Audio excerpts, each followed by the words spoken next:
जिनको तुम अभी देख रहे हो सकता है तुम्हारे लिए सबसे ऊपर हो एक गुरु जिसको तुम अपना सबसे करीबी मानते हो, ऑलमोस्ट जैसे एक भगवान का रूप, एक लिविंग गॉड। श्री सत्य साई बाबा। या किसी दूसरे के लिए हो सकता है महज एक fake godman accused of serious crimes. He lifted his robe and his dhoti up to his chest and told me to take my pants off. From extraordinary claims of curing uncurable diseases to launching grand social programs. Rally for River campaign और Rally for Rivers. Save soil. Save soil. YouTube channels जिन पर करोड़ों की following, websites जहाँ पर हजारों products रोजाना बिकते हैं, हमारे सामने बनाए गए एम्पायर्स की हमें भनक तक नहीं लगती। मैं भी एक टाइम पे इनसे बहुत ज़्यादा इम्प्रेस था, इनके स्पिरिचुअल और सोशल वर्क से, लेकिन अब नहीं। अब बात करते हैं बागेश्वर सरकार की। धीरेन किशन शास्त्री नतमस्तक થઈને કહું છું કે આપના આશીર્વાદમાં સામર્થ્ય છે। बैक पे हाथ रखे प्लस मेरे थाइस पे हाथ मार दे। सडनली उसने अपनी जॉकीज जो पहनी थी निकाल दी। वो न्यूड थे सेक्स कर रहे थे। 200-250 लड़कियों से ज्यादा इस आदमी ने रेप किए हैं। God is the greatest lie invented by man.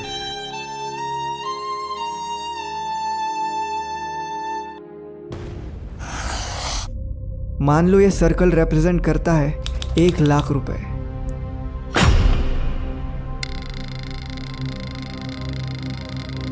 तो कुछ ऐसे दिखेंगे 1 करोड़ और कुछ ऐसे दिखेंगे 100 करोड़ रुपए। अब इसको 16 से मल्टीप्लाई कर दो तो बन जाता है 1600 करोड़, जो गुरमीत राम रहीम सिंह इंसान की नेट वर्थ है। अब इस 100 करोड़ को 100 से मल्टीप्लाई कर दो तो हो जाएगा 10,000 करोड़, और लगभग इतनी ही नेट वर्थ असुमल सिरुमलानी हरपलानी उर्फ आसाराम बापू की है।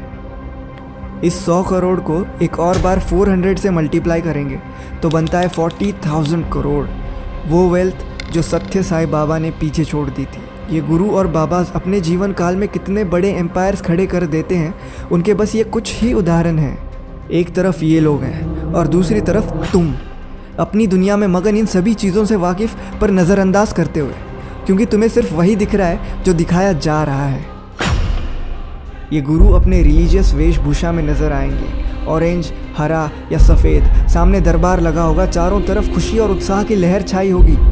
लोग अपने जीवित भगवान को देखने के लिए तरस रहे होंगे। श्री सत्य साई बाबा।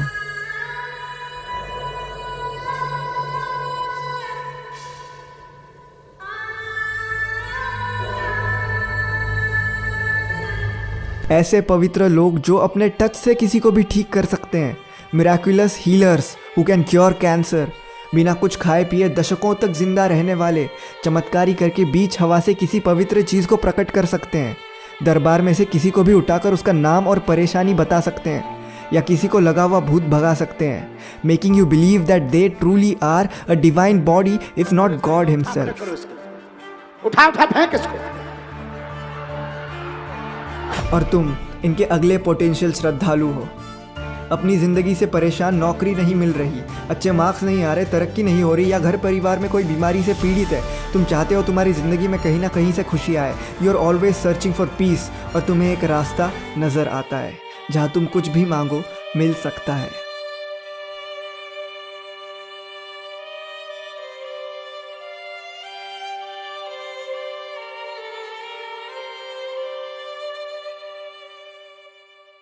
शुरू करने से पहले मेरी तरफ से एक डिस्क्लेमर देना ज़रूरी बन जाता है। इस वीडियो में मैं जिन धर्म गुरुज का नाम लेने जा रहा हूँ, उनमें से किसी को या उनके रिस्पेक्टिव रिलीजन को मैं पर्सनली अटैक नहीं कर रहा हूँ, ना ही मैं इन सभी को फ्रॉड कहना चाहता हूँ। इस वीडियो को तुम एज अ वार्निंग कंसिडर कर सकते हो उन फ्रॉड गुरुज, मौलानास, पास्टर्स के खिलाफ, जो हमारी आंखों पर श्रद्धा की ऐसी पट्टी बांध देते हैं कि हम इनके हंसते सम्मोहक चेहरे के पीछे छुपे सच को देख नहीं पाते। धर्म और चमत्कार का मिश्रण करके ये गुरु अपने फॉलोअर्स का हुजूम खड़ा कर देते हैं, जो उनको उनकी करोड़ों की संपत्ति बनाने के लिए फंड करते हैं। अपने धर्म का प्रचार करना बहुत अच्छी बात है, मुझे उससे कोई दिक्कत नहीं है, पर जिस तरीके से ये करते हैं, मेरी ओपिनियन में ये सोसाइटी के लिए ज़्यादा हार्म करता है दैन गुड। इस वीडियो में मैं तुमको ये बताने की कोशिश करूँगा कि ये गुरु कैसे तुमको रियलिटी से दूर एक भ्रम की दुनिया में ले जाते हैं जो सिर्फ तुम्हारे लिए नहीं पूरी सोसाइटी के लिए हानिकारक है, और तुम कैसे इनके लिए एक इजी टारगेट हो और ना चाहते हुए भी तुम ये रास्ता अपनाते हो from where there is no coming back. एक चीज़ है जिस पे गौर फरमाना चाहिए, वो है इनका बोलने का तरीका। इनके डायलॉग्स और वन लाइनर्स आपको उनकी तरफ आकर्षित करने वाले होते हैं। इनके पास हर सवाल के विटी और स्मार्ट जवाब हमेशा तैयार रहते हैं। Secondly, if anyone accuses you of being a godman or asks you anything about godmen, then you need to have well-rehearsed answers ready. I have seen men and I have seen goddamn men. I have not seen a godman anywhere. I have seen men, I have seen goddamn men. Where did you see a god? Some are goddamn men, that's different. That just cracks me up. उनके साथ बात करके ऐसा लगने लगता है कि this is a two-way communication between you and God, और इस बात पर हमारा यकीन और भी पक्का हो जाता है जब हम इन्हें चमत्कार करते हुए देखते हैं। हालांकि ये कोई चमत्कार नहीं होते। तुम ये जो देख रहे हो वो महज हिस्टीरिया या कन्वर्जन डिसऑर्डर का एक पेशेंट है। ये देख के हमें ये गुरु गॉडली या डिवाइन लगने लग जाते हैं। लोग इन पर अपना सब कुछ अर्पण करने के लिए तैयार हो जाते हैं क्योंकि life can be complicated and the voice of the wise can light the way. यहाँ पर एक डिपेंडेंसी सिंड्रोम बनने लगता है जहाँ तुम हर चीज़ के लिए अपने गुरु पर डिपेंड हो जाते हो। तुम अपनी ज़िंदगी का पूरा कंट्रोल इन्हें दे देते हो and you don't care whatever he does to you even if it is morally incorrect and that is messed up. लेकिन कोई तो ऐसी वजह होगी जो इतने सारे लोग इन गुरुज में मानते हैं। What if I tell you ये गुरुज सच में लोगों को हील करते हैं, या फिर लोग खुद ऐसा मानना चाहते हैं कि वो हील हो रहे हैं। The placebo effect. लोग बिलीव करते हैं कि ये बाबा 100% हमारा इलाज करेंगे। ये बिलीफ उनके माइंड्स को ट्रिक करता है ये मानने के लिए कि इन बाबा का इलाज एक्चुअली वर्क कर रहा है। इसीलिए हर फील्ड और हर इकोनॉमिक बैकग्राउंड के लोग, कोई अनपढ़ या कोई बड़े से बड़ा पढ़ा हुआ आदमी भी इनका शिष्य बनने लग जाता है, जो उनके समस्या का समाधान मिलने पर इन गुरुज को भेंट या दक्षिणा के रूप में अपने अपने हिसाब से कोई महंगी कार दे जाता है, कोई सोना दे जाता है, तो कोई लाखों करोड़ों रुपए भेंट दे जाता है। It is as if you are offering to God himself.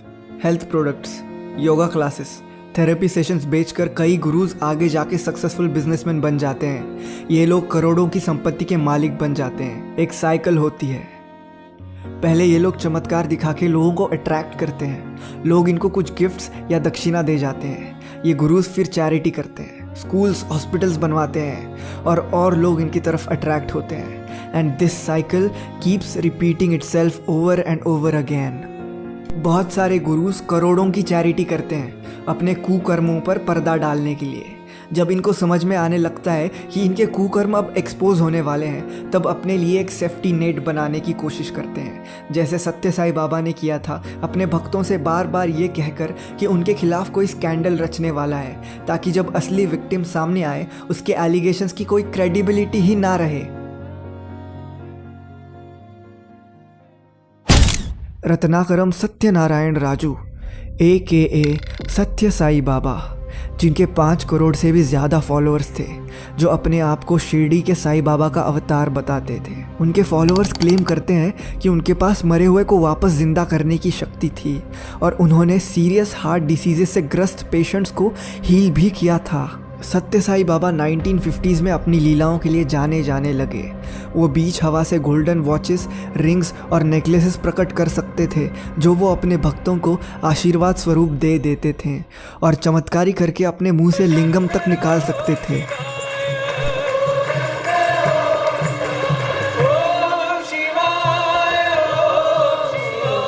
लेकिन जब इंटरनेट का दौर आया और अवेयरनेस बढ़ी, तब उनकी ट्रिक्स भी पकड़ी जाने लगी। इस वीडियो में तुम क्लियरली देख सकते हो कि बाबा के हाथ में कुछ है जिसको मसल कर वो विभूति या भस्म प्रकट कर रहे हैं। एक और वीडियो है जिसमें ये मैजिशियन सेम ट्रिक करके दिखाता है जो सत्य साई बाबा करके दिखाते थे। इन वीडियोस को देख के कोई भी समझ जाएगा कि ये तो बस बिगिनर लेवल मैजिक ट्रिक से ज़्यादा और कुछ नहीं है, लेकिन फिर भी अपने देश में लोग श्रद्धा में इतने अंधे हो जाते हैं कि वो खुद अपनी आंखों पर पट्टी बांध लेते हैं। फिर भले ही उनको कईयों ने सेक्सुअल अब्यूज़ के लिए अक्यूज़ किया हो, इंटरनेट पे तुम्हें कई आर्टिकल्स मिल जाएंगे जिसमें कई इंसिडेंट्स का जिक्र है जहां पर सत्य साई बाबा पर यंग लड़कों ने सेक्सुअल अब्यूज़ के एलिगेशंस लगाए हैं। He lifted his robe and his dhoti up to his chest and showed me the whole bottom half of his body and told me to take my pants off. And then he tried to, I'm much taller than he is. He's like 5 feet tall, maybe. And I'm 6'6", and he tried to climb up onto me. To rape you.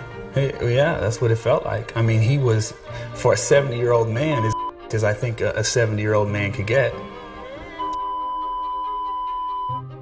And that was when I was like, wow, this is a human being. जब ऐसे और victims सामने आने लगे और ये बात फैलने लगी, तब इंडिया के एक्स पीएम अटल बिहारी वाजपेयी ने तक एक लेटर में कह दिया कि बाबा पर लगे सारे आरोप बेसलेस हैं। सत्य साई बाबा का फेथ पुलिस, पॉलिटिशियंस, जुडिशरी और पब्लिक में इतना था कि उन पर कोई लीगल कार्रवाई तो छोड़ो, कोई शक भी नहीं कर सकता था, जिसके कारण विक्टिम्स का खुलकर बोलना उतना ही मुश्किल हो जाता है।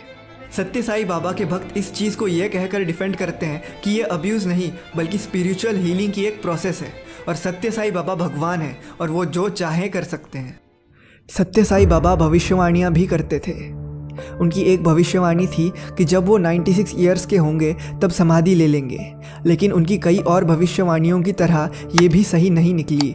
अप्रैल 2011 में जब वो 84 ईयर्स ओल्ड थे तब उनकी डेथ हो गई। सत्य साई बाबा क्लेम करते थे कि वो किसी भी बीमारी को हील कर सकते हैं, या वो सीरियस हार्ट एलिमेंट्स हो या किसी हैंडीकैप्ड को ठीक करना, लेकिन सत्य साई बाबा की डेथ कैसे हुई थी?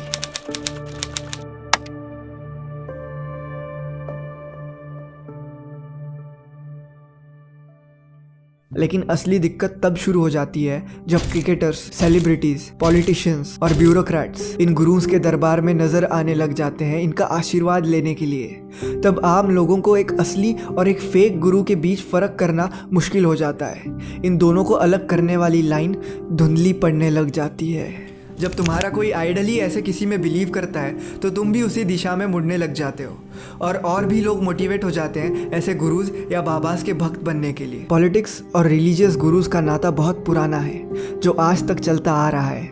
गुरुज के भक्त का नंबर लाखों करोड़ों में होता है। इनके पास पावर होती है इन लोगों को इन्फ्लुएंस करने की। तो गुरु जिस भी पॉलिटिकल पार्टी के सपोर्ट में ओपिनियन देते हैं ये लोग उस पार्टी को वोट करते हैं। इसीलिए पॉलिटिकल पार्टीज और उनके लीडर्स इन गुरुज या बाबास के आशीर्वाद लेते नजर आते हैं। जगदीश वासुदेव AKA सद्गुरु। जब तुम्हें किसी गुरु की सच्चाई का पता लगाना होता है तो उनके पास में देखना चाहिए, और जब मैंने सद्गुरु के पास में झांका तब मेरे सामने कुछ गड़े राज बाहर आने लगे। जनवरी 1997 में कोयम्बतूर के ईशा योगा आश्रम में सद्गुरु के साथ एक हादसा हुआ था। इस वक्त तक सद्गुरु एक शादीशुदा आदमी थे। उनकी पत्नी का नाम था विजया कुमारी AKA विज्जी। जनवरी 23, 1997 को विज्जी जी ईशा योगा आश्रम में महासमाधि ले लेती हैं। महासमाधि का मतलब होता है कि जब किसी योगी को सालों की साधना के बाद एनलाइटनमेंट मिलती है तब वो अपनी मर्जी से अपना शरीर छोड़कर चला जाता है। लेकिन इनका अंतिम संस्कार उनके पिता के वहाँ पहुँचने से पहले ही बड़ी जल्दबाजी में किया जाता है, बावजूद उनके 2 बार रिक्वेस्ट करने के कि हम आ रहे हैं और तब तक बॉडी को अंतिम संस्कार के लिए शिफ्ट ना किया जाए। अब ये बात तो है शक पैदा करने वाली, इसीलिए विज्जी जी के पिता गंगन्नाथ जी ने FIR फाइल करी accusing Sadhguru Jaggi Vasudev of murder.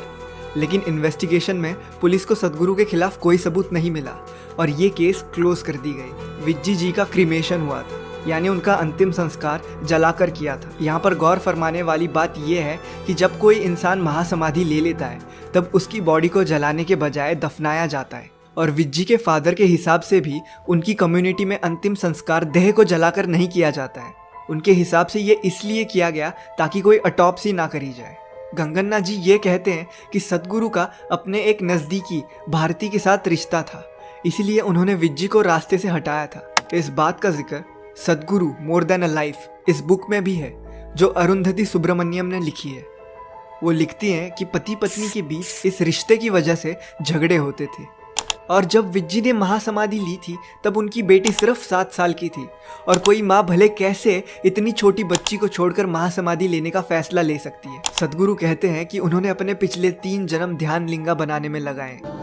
After 2 lifetimes of heartbreaking sadhana, This round when we came, we planned everything. It went accordingly. और इस जन्म में आने का उनका इकलौता मकसद था ध्यान लिंगा को बनाना, जिसके बनाने में विज्जी एक अहम रोल निभाने वाली थी, सद्गुरु और भारती के साथ मिलकर एक एनर्जी ट्रायंगल बनाकर। और ये जानते हुए भी कि उनकी एक अहम रिस्पॉन्सिबिलिटी होने वाली है ध्यान लिंगा को बनाने में, जिसको बनाने में सद्गुरु 3 जन्मों से लगे हुए हैं, तो विज्जी ने एकदम से ऐसा फैसला कैसे ले लिया। और सद्गुरु ने भी विज्जी को क्यों महासमाधि लेने से नहीं रोका, जब उनको पता था कि विज्जी के जल्दी चले जाने से ध्यान लिंगा का काम अटक सकता है और उसको बनाने में और टाइम लग सकता है।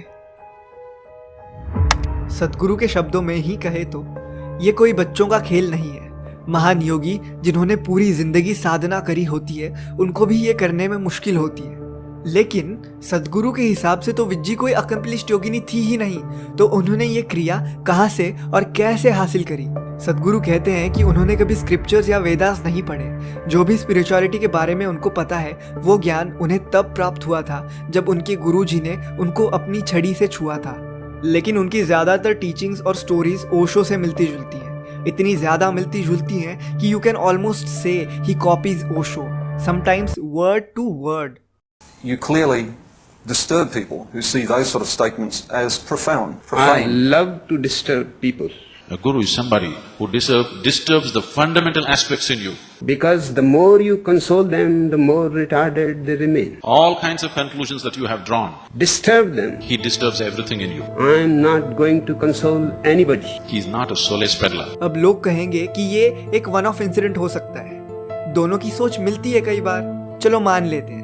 लेकिन इस इंसिडेंट का क्या, जहां सद्गुरु श्वेतकेतु नाम के एक लड़के की कहानी सुना रहे हैं, जिसका जिक्र चांदोग्य उपनिषद में किया हुआ है। इस कहानी में श्वेतकेतु और सत्यकामा 2 अलग अलग लड़के होते हैं, लेकिन ओशो ने इनकी कहानी बताते वक्त इन दोनों की स्टोरीज को गलती से मिक्स करके सुनाया था। अब सद्गुरु ने भी एग्जैक्ट यही गलत कहानी अपने पॉडकास्ट में बताई थी। One young boy, Shwetketu, was sent by his father to a Gurukul to learn. He learned everything that could be learned. after 12 years, the boy went back home. The father said, You have come as an ignorant fool. Have you been taught into that which cannot be taught? The boy also became sad. He said, No.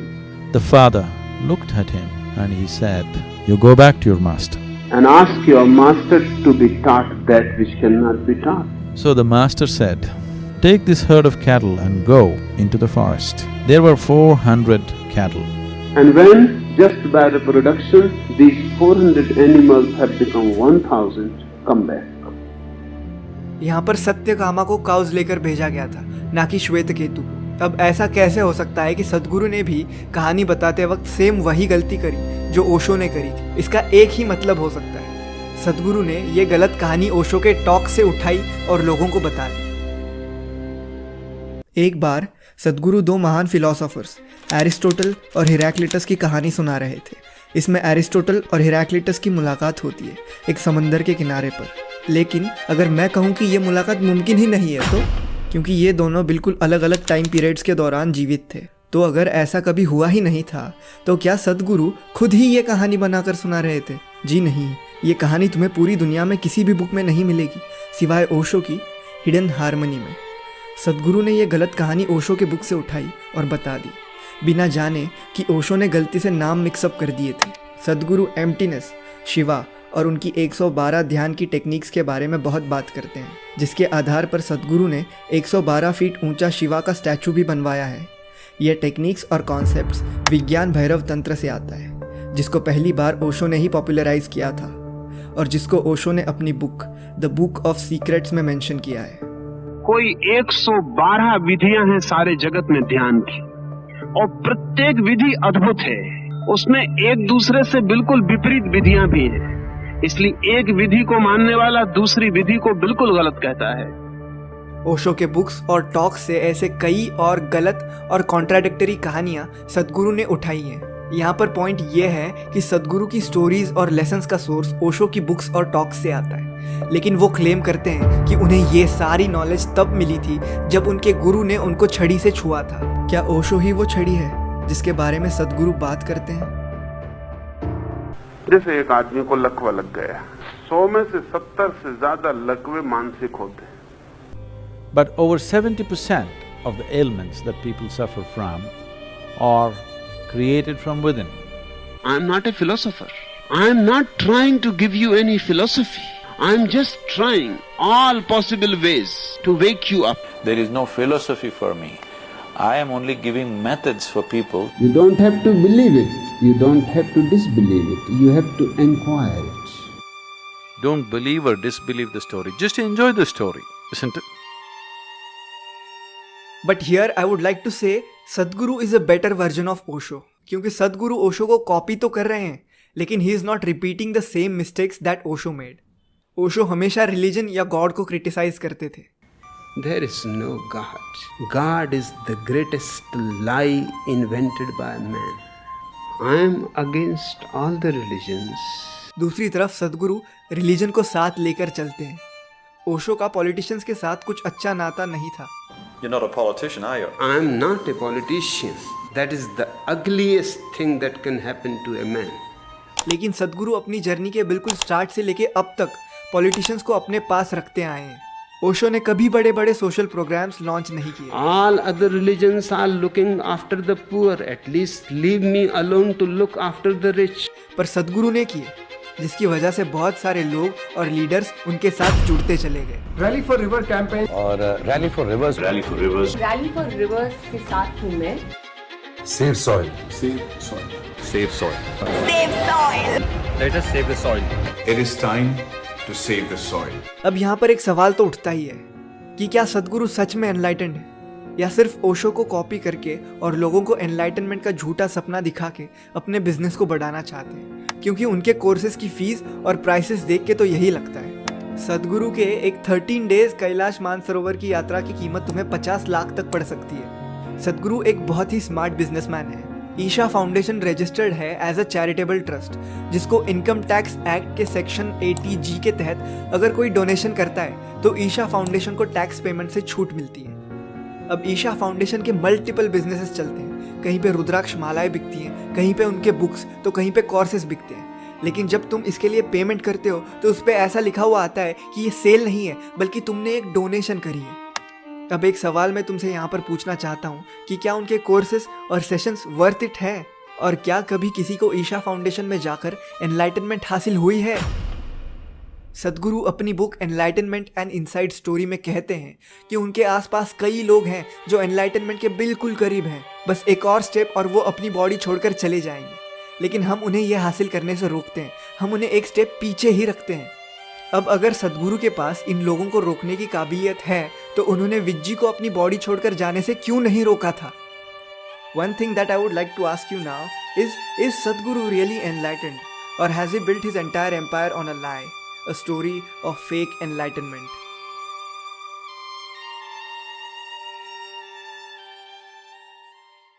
India में ऐसे spiritual gurus और बाबास की कमी नहीं है जिनकी लाखों में फॉलोइंग है, करोड़ों में संपत्ति, लेकिन जिन पर सीरियस क्राइम्स की एलिगेशंस हैं। Many of them declared fake by Akhil Bharatiya Akhara परिषद। પૂજ્ય બાપુના ચરણોમાં નતમસ્તક થઈને કહું છું કે આપના આશીર્વાદમાં સામર્થ્ય છે। તમારો નરેન્દ્ર મોદી, પૂજ્ય આશારામ બાપુનો નરેન્દ્ર, એમના ચરણોમાં આશીર્વાદ માટે લેવા આવ્યો છે। ओम नमो भगवते वासुदेवाय। जोगी रे मारे फिर तेरी जोत जगाए जा, एक झलक मेरे जोगी की बिगड़ा भाग्य बनाए। कितनी बड़ी हो चाहे मुसीबत फिर ना टिकने पाए। आए है जोगी रे हम तो लुट गए तेरे प्यार में। Asumal Sirumalani Harpalani AKA Asaram Bapu, one of the most followed fake religious gurus in India, जिसकी नेटवर्थ 10,000 करोड़ से भी ज़्यादा थी। 2013 से लाइफ इम्प्रिजनमेंट के लिए जोधपुर सेंट्रल जेल में बंद है एक 16 साल की माइनर के रेप के लिए, जिसको बाबा अपनी एकांत कुटिया में लेके गया था उसका भूत भगाने के बहाने से, जब उस लड़की के पेरेंट्स बाहर ही इंतज़ार कर रहे थे। इस आदमी की मेंटालिटी की भनक 2012 में ही लग गई थी, जब इसने निर्भया केस के ऊपर स्टेटमेंट में विक्टिम को ही ब्लेम किया था। अब जिन्होंने गलती की शराबी थे, अगर उस कन्या ने सरस्वती मंत्र लिया होता, गुरु दीक्षा ली होती, तो बॉयफ्रेंड के साथ पिक्चर देखकर जिस किसी बस में घुसती नहीं। अगर घुस भी गई तो 6 शराबी थे, भगवान का नाम लेती और एक का हाथ पकड़ती, तेरे को तो मैं भाई मानती हूँ। 2 को बोलती, भैया मैं अबला हूँ, तुम मेरे भाई हो, धर्म के भाई हो, इतना दुराचार नहीं होता। गलती एक तरफ से नहीं होती। रेप एलिगेशंस लगने के बाद कई स्टिंग ऑपरेशंस करे गए, जिसमें एक गुरु के पीछे छिपे दरिंदे का चेहरा लोगों के सामने आ रहा था। 4, 5, 6, 7 तक भेज देते हैं। 6 लड़कियों के साथ एक साथ? हाँ, एक साथ भेज देते हैं। एक साथ इसको भी ले लो। हाँ, एक साथ 7 लड़कियों के साथ लड़कियों को लिपटाता है और 12 बजे तक चलता है प्रोग्राम। इंटरव्यूज में जब आसाराम को इस बारे में पूछा जाता है तो वो इसको कम्प्लीटली डिनाई कर देता है और सवालों को अवॉइड करने के लिए इंटरव्यू के बीच में ही ज्ञान बांटने लग जाता है। उपाय नहीं है। अब ओम ओम ओम ओम ओम ओम ओम ओम ओम ओम ओम ओम ओम ओम करके हरि ओम ओम ओम प्रभु ओम ओम प्यारे ओम ओम मेरे ओम ओम आनंद ओम ओम माधुर्य ओम ओम। इन आसनों की ज़रूरत तो इनको ही पड़ी होगी जब कोर्ट ने इन्हें गिल्टी पाया और फिर आजीवन कारावास की सज़ा सुनाई। इन एलिगेशन से बचने के लिए आसाराम ने अपने आप को इम्पोर्टेंट या नपुंसक बताया था, पर टेस्ट के पहले ही स्टेप में उसका झूठ पकड़ा गया। और चौंकाने वाली बात यह है कि आसाराम का बेटा नारायण साईं भी एक फेक रिलीजियस बाबा था जो आश्रम की लड़कियों के साथ अश्लील हरकतें करता था, जिसको भी रेप के लिए ही 2019 में लाइफ इम्प्रिजनमेंट की सज़ा सुनाई गई। इतना ही नहीं, आसाराम के ऊपर मर्डर और करोड़ों की ज़मीन हड़पने के एलिगेशंस भी लगे थे। कोई हमें संत कहता है, कोई कहता है फरिश्ता, कोई कहता है गुरु, तो कोई कहता है भगवान, लेकिन हम तो हैं सिर्फ एक इंसान। यूथ में जो नशे आ रहे हैं, यूथ जो बुराइयों की तरफ जा रहा है, उससे बचाने के लिए हम सब ये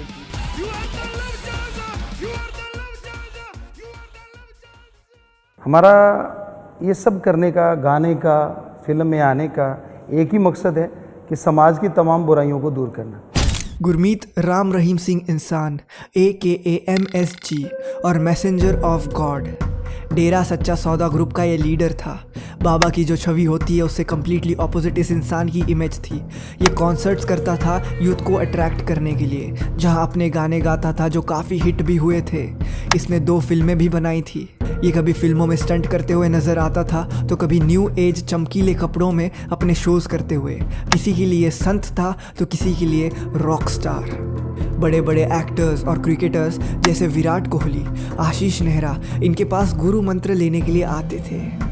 लगभग 5 करोड़ की फॉलोइंग के साथ one of the most influential religious गुरु, लेकिन 2 लड़कियों के रेप और 2 मर्डर के लिए जेल में आजीवन कारावास की सज़ा काट रहा है। वहाँ पर एक 16-17 साल की लड़की इसके टेंट में इसने बुलाई और उसके साथ रेप किया और ये आवाज़ें मेरे कानों ने सुनी थी। 200-250 लड़कियों को से ज़्यादा इस आदमी ने रेप किए हैं। वो बात करे सर पे हाथ रखे और हाथ रखते रखते वो बैक के पीछे मतलब बैक पे हाथ रखे, प्लस मेरे थाइस पे हाथ मार दे और बार बार आके वो ओ तुम झप्पियाँ, ओ मेरी बेटी करके ऐसा झप्पियाँ। इसने अपने आश्रम में गुफा बना के रखी थी जहाँ इसके स्कूल्स में पढ़ने वाली लड़कियों और साध्वियों को बुलाकर उनके साथ ज़बरदस्ती करता था। गुरमीत शादीशुदा था, उसके बच्चे भी थे, लेकिन वो एक और औरत हनीप्रीत के साथ रोमांटिक रिलेशनशिप में था। लेकिन दुनिया को बताने के लिए वो उसकी एडॉप्टेड डॉटर थी, जिसकी शादी उसने पहले ही करवाई किसी और से थी। पहले तो मैं ये क्लियर करना चाहूँगा, जब गोद का वर्ड आया, जो हनीप्रीत है ना तो वो आज बाबा की बेटी है किसी भी रूप में। आज मैं जो प्रेस कॉन्फ्रेंस कर रहा हूँ, मैं अपनी वाइफ के खिलाफ कर रहा हूँ, वो उसकी लड़की नहीं है। भगवान ने मेरी आंख पूरी 100% खोलनी थी, क्या था वो तो भगवान जाने। वो दरवाज़ा खुल गया और दरवाज़ा खुला तो अंदर सारा सब कुछ चल रहा था। वो न्यूड थे, सेक्स कर रहे थे। गुरमीत ने 400 से ज़्यादा नाबालिग लड़कों का ऑपरेशन करके उनको इम्पोर्टेंट यानी नपुंसक बनाया था। 200-250 से ज़्यादा लड़के जो अंदर डेरे में रह रहे थे उसको इन्होंने इम्पोर्टेंट बनाया, यानी कि सक्सेस बनाया। जो मेरा बचपन है वो तो बाबा खा गया, वो बाबा ले गया वहाँ से, वो बचपन नहीं आएगा, और जवानी के जो कुछ पल हैं वो भी ले गया मेरे बाबा। 25 अगस्त 2017 में जब गुरमीत राम रहीम पे कोर्ट का फैसला आया तब इसके समर्थकों ने दंगे शुरू कर दिए, जिसके कारण बाबा राम रहीम को हेलीकॉप्टर से जेल लेके जाना पड़ा था।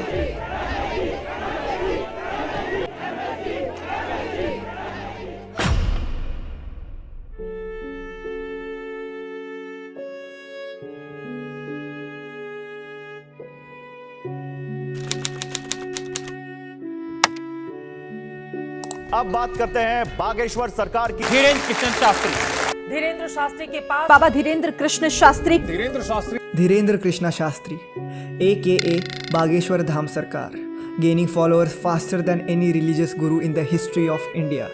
सब लोग इसके बारे में बात कर रहे हैं क्योंकि इसने ऐसा कुछ किया है जो पहले किसी भी गुरु या बाबा ने नहीं किया था। लोगों के डर का इस्तेमाल। भारत हिंदू राष्ट्र था, है और फिर से घोषित होकर रहेगा। तुम मेरा साथ दो, हम हिंदू राष्ट्र बनाएंगे। वेदन है सब हिंदू एक हो जाओ और पत्थर मारने वालों के घर पर बुलडोजर चलवाओ। हमारी प्रार्थना है हिंदुओं जगो, बुझदिलो कायरो जग जाओ। अब सब हिंदू अपने हाथ में हथियार उठा लो। ऐसे स्टेटमेंट से लोगों के अंदर का डर और बढ़ जाता है। ऐसे एक्सट्रीमिस्ट रिमार्क्स करके धीरेन्द्र शास्त्री ने कम्युनल डिवाइड पैदा करी। And I agree he has the right to spread and propagate one's religion but not at the cost of spreading hate. इन स्टेटमेंट्स की वजह से काफ़ी लोग धीरेन्द्र शास्त्री की तरफ अट्रैक्ट हुए। अभी बागेश्वर धाम के यूट्यूब चैनल पे 4 लाख से भी ज़्यादा सब्सक्राइबर्स हैं। 4 लाख का 1% होता है 40,000। आप देखो, अगर 1% भी लोग दोनों धर्मों के इन स्टेटमेंट से इन्फ्लुएंस हो जाते हैं तो कितनी एनमिटी फैल जाएगी दोनों धर्मों में, जो दंगे भी भड़का सकते हैं। धीरेन्द्र कृष्णा शास्त्री अपने आप को एक कट्टर सनातनी मानते हैं और लोगों को मोटिवेट करते हैं और कट्टर बनने के लिए। अब रिलीजियस एक्सट्रीमिज्म से क्या हो सकता है, इसका इंडिया एज अ कंट्री सालों से विक्टिम रही है। चमत्कारों के ऊपर हम इस वीडियो में काफ़ी बात कर चुके हैं, लेकिन ये एग्जाम्पल देखिए। ये ओम प्रकाश मिश्रा है जो बिग बॉस 16 में एज अ कंटेस्टेंट जाना चाहता था और धीरेन्द्र शास्त्री कहते हैं तेरा बिग बॉस में जाने की जो आशा है वो पूरी हो जाएगी। सर बिग बॉस 16 चल रहा है, बिग बॉस 16 एक शो चल रहा है। मैं पहले भी पार्ट रह चुका हूँ शो का, S of space, anti social, संगीत सम्राट। तो उसके लिए मेरी बात चल रही है बट अभी तक कंफर्म नहीं हुआ है। पर बिग बॉस का क्या होगा लेकिन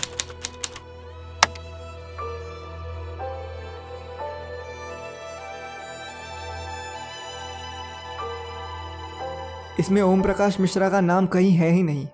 ये है सुहानी शाह, जानी मानी मजिशियन, सोशल मीडिया पे काफ़ी फेमस अपनी ट्रिक्स के लिए।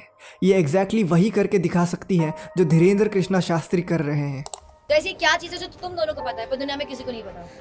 मेरे स्ट्रीमिंग रूम का पासवर्ड है, बेसिकली मेरे पीसी का पासवर्ड है और स्ट्रीमिंग रूम का भी। और वो तुम दोनों को पता है? हाँ। मुझे नहीं पता। नहीं। 1 to 9 बोल ऐसे जोर से। 1 2 3 4 5 6 7 8 9। 9? कौन सा? Second digit 9? हाँ। ओके, सेकंड 2 डिजिट आपको सोचने हैं। दोनों डिजिट एक साथ, सपोज कि 2 9 है, आपको बोला 29 29 29 29। ठीक है, तो ऐसे जो नंबर है दोनों साथ में 75 75 No, what? 1975 1975। Yes, what the f*** भाई? Are you serious? Dude, but I can't believe it. How have you just done this? Like, लेकिन what? ये बिल्कुल भी ऐसा दावा नहीं करती कि इनके ऊपर किसी ईश्वर की कृपा है जो उनसे ये चमत्कार करवा रहा है, और भोले भाले लोगों के डर का इस्तेमाल ईश्वर के नाम पे नहीं करती है। और कई ऐसे मैजिशियंस हैं जैसे करण सिंह मैजिक, ये भी वही चीज़ें कर सकते हैं जो ये गुरु/बाबा करते हैं। अब बहुत सारे बाबा के श्रद्धालु इसको ये कहकर जस्टिफाई करने की कोशिश करेंगे कि क्या वो खुद जो बोलते हैं ऐसा, क्या आप 10 लोगों की मदद कर सकते हैं? मेरा फायदा हो रहा है, आपको दिख रहा होगा, इधर भी आप दिखा सकते हो। ये सारे सामान जो शादियों में देने के लिए रखे गए हैं, ये पूरे सामान 35 तरह के चीज़ वो दे रहे हैं। तो ये चीज़ें जो दे रहे हैं वो क्या वो करेंगे? वो नहीं करेंगे। I mean, यहाँ पर सवाल है बाबा के चमत्कारों के ऊपर, और तुम उसको ये कहकर जस्टिफाई करने की कोशिश कर रहे हो कि बाबा ने कितनी चैरिटीज़ करी हैं। अरे चैरिटीज़ तो वो करेंगे ही, आखिर लोगों का पैसा है, वो तो लोगों में ही आना है। लोग ऐसे गुरुज और बाबास को इसलिए डिफेंड करते हैं क्योंकि जब बाबा पे सवाल उठता है उसका मतलब है इनके फेथ पे सवाल उठना। ये बाबा को नहीं बचा रहे हैं, ये अपने फेथ को डिफेंड कर रहे हैं। इसके बाद भी एक के बाद एक बाबा आते रहेंगे और लोग उनसे जुड़ते रहेंगे तब तक जब तक ऐसे वल्नरेबल लोग अपनी बीमारी का इलाज ढूंढ रहे हैं, नौकरी चाह रहे हैं, प्रमोशन चाह रहे हैं। ये साइकिल तब तक चलता रहेगा जब तक लोग अपनी ज़िंदगी को बेहतर बनाना चाहेंगे और ऐसे बाबा इस बेहतर ज़िंदगी को अपने चमत्कारों के ज़रिए लोगों को बेच रहे होंगे। ये साइकिल तब तक नहीं रुकेगा जब तक लोग ऐसे बाबाओं में आंखें बंद करके ब्लाइंड फेथ करते रहेंगे। यहाँ पर ज़रूरत है क्रिटिकल थिंकिंग की। लोगों को ऐसे बाबास, गुरुज, मौलानास, पास्टर्स के सेंटेंसेस को ऑब्जेक्टिवली एनालाइज करके अपने जजमेंट बनाने की ज़रूरत है।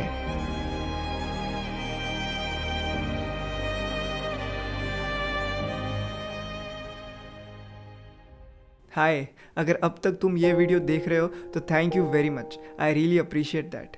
And someone else that I would like to appreciate is this guy called P Shanmugam. इनका एक ब्लॉग है भाई, जहाँ ये स्पिरिचुअलिटी और साइंस के बारे में लिखते हैं। और सदगुरु के बारे में जो मुझे ज़्यादातर मटेरियल मिला है, जो इन्फॉर्मेशन मिली है ये वीडियो बनाने के लिए, वो मुझे इनकी ही वेबसाइट से मिली है।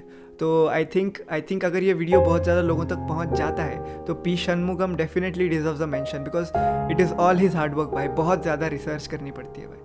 तो I think P Shanmugam definitely deserves a shout out, and with that I think that's it. Bye. See you in the next one maybe.